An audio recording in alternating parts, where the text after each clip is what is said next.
पुलवामा में हुए आतंकी हमले के बाद आतंकियों के खिलाफ सेना ने कड़ा रुख अपनाया है। इसी क्रम में भारतीय वायुसेना ने आतंकियों के ठिकानों पर एयर स्ट्राइक की, जिसमें कई आतंकियों के मारे जाने की खबर है। आतंकी ठिकानों को तबाह करने के लिए पाकिस्तान की सीमा में घुसकर की गई एयर स्ट्राइक से देश के भीतर और बाहर दोनों जगह घमासान मचा हुआ है।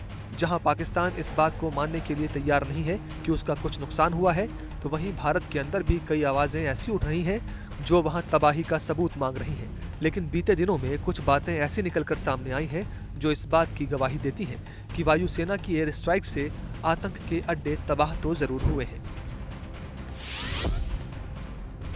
National technical research organisation (NTRO) के सर्वेलेंस से खुलासा हुआ कि जब बालाकोट में भारतीय वायुसेना ने एयर स्ट्राइक की, उस समय वहां पर 280 से ज्यादा मोबाइल एक्टिव थे। वायुसेना ने एयर स्ट्राइक में बयान दिया कि हमें जो टारगेट मिला था हमने उसे ध्वस्त किया है। वायुसेना का मिशन 100% सफल रहा है।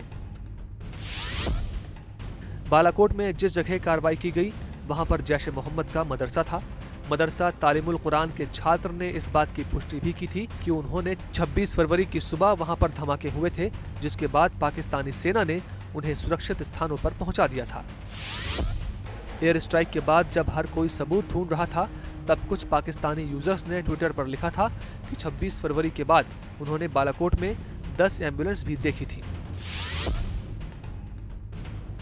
न्यूज एजेंसी रॉयटर्स ने भी दावा किया कि कई स्थानीय निवासियों ने इस बात की पुष्टि की थी कि उस मदरसे में जैश का आतंकी अड्डा है और भारतीय वायुसेना ने उन्हें निशाना बनाया।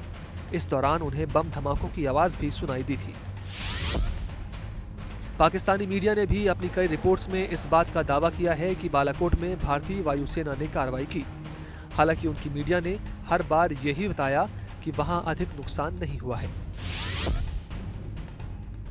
कुछ मीडिया रिपोर्ट्स ने स्थानीय निवासियों के हवाले से बताया था कि भारत की एयर स्ट्राइक के बाद पास के ही सैन्य अस्पताल और एबटाबाद के अस्पतालों में कई बेड रिजर्व कर दिए गए थे। हालांकि किसी भी सरकारी पक्ष ने इस बात की पुष्टि करने से इनकार किया था। पाकिस्तानी सेना ने एयर स्ट्राइक के ठीक बाद वर्ल्ड मीडिया को बालाकोट ले जाने का न्योता दिया था, लेकिन ये भी कहा था कि वो तुरंत नहीं बल्कि एक दिन बाद ले जाएंगे। जाहिर है कि सेना वहां से सबूत मिटाना चाहती थी। इसके अलावा जब मीडिया को जाने दिया गया तो मदरसे के क्षेत्र से काफी दूर तक ही जाने दिया गया। एयर स्ट्राइक के बाद जैश ए मोहम्मद के कमांडर का एक ऑडियो सामने आया था, जिसमें उसने इस बात को कबूल किया था कि भारत के हमले में उनका बड़ा अड्डा तबाह हुआ है। हालांकि जो इस बात की पुष्टि करता है कि भारत के हमले से आतंकी सिहर गए हैं।